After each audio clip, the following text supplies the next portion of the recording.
can choose your own way. Set your sights real high, don't you be dismayed. You got every damn right to live your life now.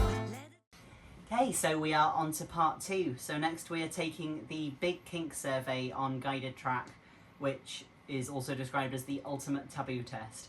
So this one's an interesting one because this is just looking at fantasies, not stuff you actually necessarily want to do in real life or have done in real life. So because of that, some of the questions get a little bit wild. So it's a lot of fun. They do, yeah. So let's have a little look and see what we get. So like the other test, it asks you a little bit of information about who you are. This doesn't affect the results generally, though the write-up at the end does say that some things are weighted as more taboo for women or men, depending on how it's kind of perceived by society, which is interesting. So let's fill these in. Yeah, you can tell straight away this test is a lot more in-depth than the other one, just even by the demographic questions it's asking. It's getting really, really specific. Like, it's not just asking your sexual orientation, it's asking about your preferences around genitals, whether people are trans or cis, whether you kind of lean one way or the other, if you're bi or pan. It's nice. And I see that while I've been talking, Alexea has decided to fill in our ages and take 2 years off herself and add 30 years onto me. Thank you. Thank you for that. 30 years. I've just added 60 years. Yeah, as well as being old, I can't do maths. How many people have you had sex with? I'm interested. I actually don't know this for you. Let me work this one out real quick. 31. 31. So I don't actually know. I was a sex worker for 5 years, so I tend to guesstimate at 2,000. But I was guesstimating at 2,000 before my slutty phase last year, so I should probably like up that by 100 or so. Bump that up, yeah. Yeah, let's say 2,100. 5,000, 6,000. It's not that high, I don't think. During your slutty phase. yeah, definitely. We are in a serious relationship. Oh. I hope so. So after a long section on like trauma and demographics and what you think of yourself and mental health and a lot of things that really don't actually affect the results that much, we're finally into the sex fantasy questions, which is where scenarios that you find erotic tend to involve you feeling, and it is about just yourself. So it's got a list that's pretty much in order of feelings, so it's kind of the bottom section of it is sort of positive feelings, then in the middle there's a mix of more sort of like numb, disinterested, a little bit unsure or nervous, and then going up into really negative reactions to what's happening. And then it's got at the top things like hatred and cruelty. So for me, my range is sort of the middle top section. So starting with powerlessness and vulnerability, hesitation and reluctance, shock and surprise, fear and trepidation, humiliation and worthlessness, embarrassment or shame, not so much grief or regret, that doesn't really feature, then despair or horror, disgust or revulsion. And what about you? Mine starts with irritation or annoyance.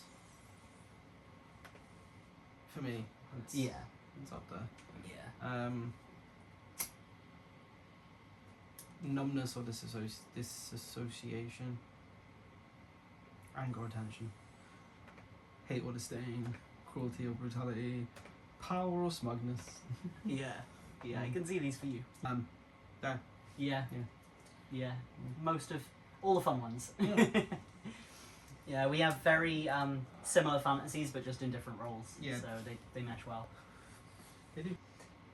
See, for me, if we're talking just about fantasy, this is asking, like, do your sexual interests feel quite narrow or quite broad? In terms of what I actually do, I am very experimental and I do have broad tastes. In terms of what I actually fantasize about it, we talked about this a little bit last time we looked at this test. I tend to pick a favourite fantasy and then gradually develop and embellish it over time until I've done it to death and then move on to a new one, and they all tend to be along very, very similar lines. Yeah. So in that sense it's narrow, but in terms of the different things that can get brought into it that I find enjoyable, it is quite broad, so I would probably say somewhat broad. How often do you watch or read porn? Very rarely now. Yeah. Does self-made count? Do you watch that a lot? Yeah. And other stuff as well. Like, I still read, I guess. A, through proxy of running that group. And B, like, I still read, like, 10 times of that. Yeah. So, yeah, it's still probably, like, multiple times a week. Yeah. So. so we're on to group sex scenarios that we find most erotic. So going down this list for me, double penetration, yes. Dogging, I'm not sure, like, the dogging community doesn't seem to really appeal to me, but sex with strangers in a public place sounds great in theory, so Yeah. it's on the fence. Now we've got to pick one. Gangbangs for me. Definitely orgies for me. Robots, yeah. C-3PO be looking hella thick. Place sadomasochism scenarios. I put extremely. What about you? Yeah. Yeah. Probably like 19 to 25 for me. Yeah, like one of these age ranges that I'm not going to say out loud. Probably burning. Mm. I don't know, burning in real life, but it's going off fantasy, and sexual exhaustion would be up there, and so would punching. Mm. Probably punching. Like, vibrators are the most useful in real life, but for fantasies... Oh, mine's gone up and yours has come down. Don't know what happened there. And oh my god. Okay, I'll get the screenshots and then we'll talk about our results. Because this is really interesting because both of our scores have changed a lot. Yeah. I think talking through it has made me realise there's like things that counted for me that I hadn't included before, but I don't know why yours has come down unless you're ashamed to be honest in front of me. No, I've answered pretty much the same as I did last time. In fact, a lot of them were the same as last time. Yeah. Okay, so I scored 105.05. And what did you get? 109.69. Yeah. Because I'm more kinky than you. You're vanilla as fuck. Yeah, I'm glad the gap's closed a bit though, because last time we took it there was a 40-point gap between us. I'm still super vanilla. I am absolutely not. I would just like to draw your attention to the fact that the average score of other users is 19 and the median is 14.9. We're both pretty unhinged. Yeah. I like that our kinky equivalent is apparently Willy Wonka. I never looked at Willy Wonka and thought he's into some freaky shit, but... Me either, although the first time I sat this I didn't get a kinky equivalent because the score was too high. Yeah. So...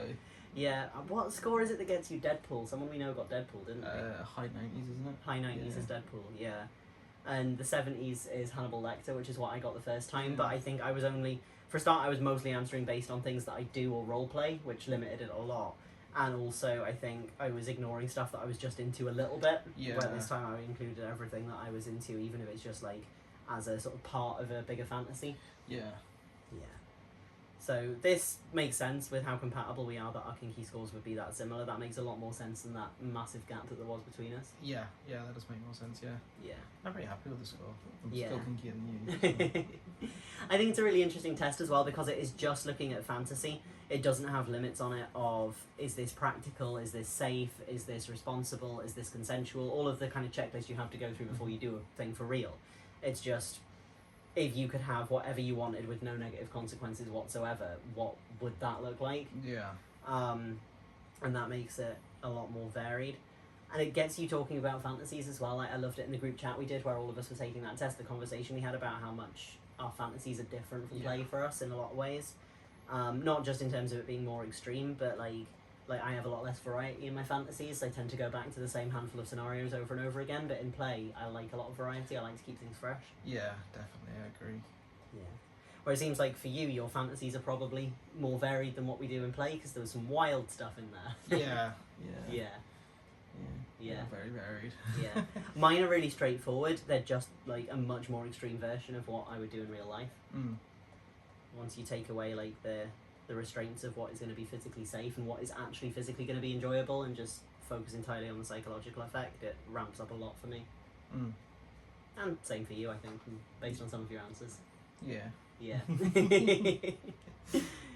Yeah, so we've really enjoyed that test. So we may be doing a part 3 looking at another test, but for now we're going to have a little break and digest all of the mad stuff that we've just been going through. So it's been a lot of fun, and see you in another video.